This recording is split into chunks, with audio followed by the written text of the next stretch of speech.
Hello, welcome to a nice little lesson on real-world Pythagorean theorem problems. So our learning objective for today is, hopefully you can say by the end, I can apply Pythagorean theorem to set up and solve real-world scenarios. So we're going to do the same things we've been doing this unit. We're just going to apply them to new situations. Now for this situation, we're not going to simplify radicals.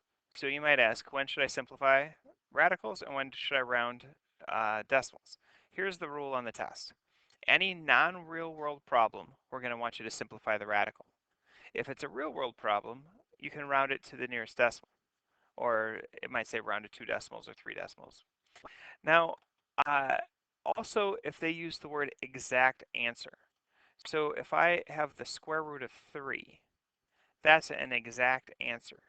An approximate answer is the decimal, which is 1.717, and so on and so on. So, so if they ask for exact answers, leave it in square root form. Approximate answers, you can round the decimal. So let's get to the problems. The first one says, the distance between each consecutive base in baseball is 90 feet. Determine how far the catcher has to throw the ball to get from home plate to second base. All right, so first thing we do is we look at a picture of the situation. Here's a picture.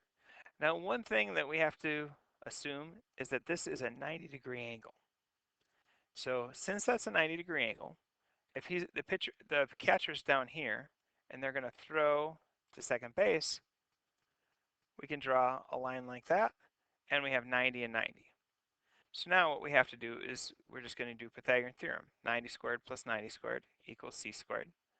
And then do out the math. So we have that right angle. 90 squared plus 90 squared equals c squared. That's 8,100 plus 8,100 equals c squared. If we add them together, we get 16,200 equals c squared. Now, of course, that's not 16,000 feet. We have to square root that. So if we square root both sides, we would get 127.28 feet. All right, let's move on to another problem. And feel free to pause this if you need more time. Next one. Jose has locked himself out of his house. Fortunately, he did leave an upstairs window open and does have access to an extension ladder. The ladder, when fully extended safely, will extend 18 feet.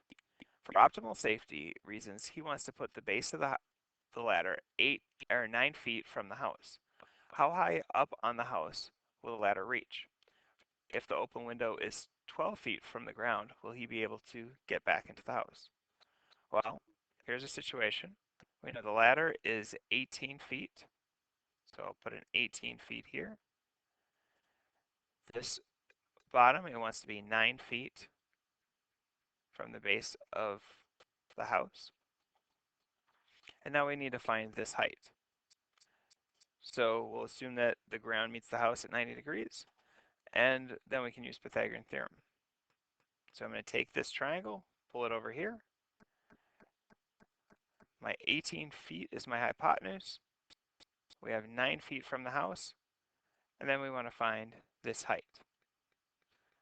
So now we just use Pythagorean theorem. X squared plus 9 squared equals 18 squared. Now we square all the values. So we have 81 and 324. From this row, I have to subtract 81 from both sides to get x squared equals 243. To undo the square, I square root both sides, so x equals 15.59. And we have it.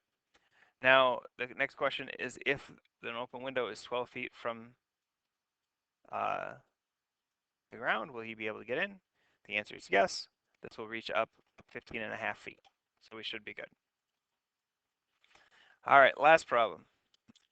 Mary can buy a computer monitor that is at most 22 inches. And when you buy a TV or a computer monitor, they measure the diagonal. So the diagonal is 22 inches. She found a monitor on sale That is 16 inches by 10 inches.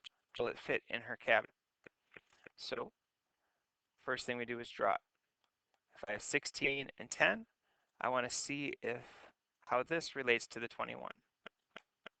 So first, oh, that's just the answer. Uh, to do this problem, what I would do is I would do 10 squared plus 16 squared equals x squared. 10 squared is 100. 16 squared is 256. And that brings us up to 356 equals x squared.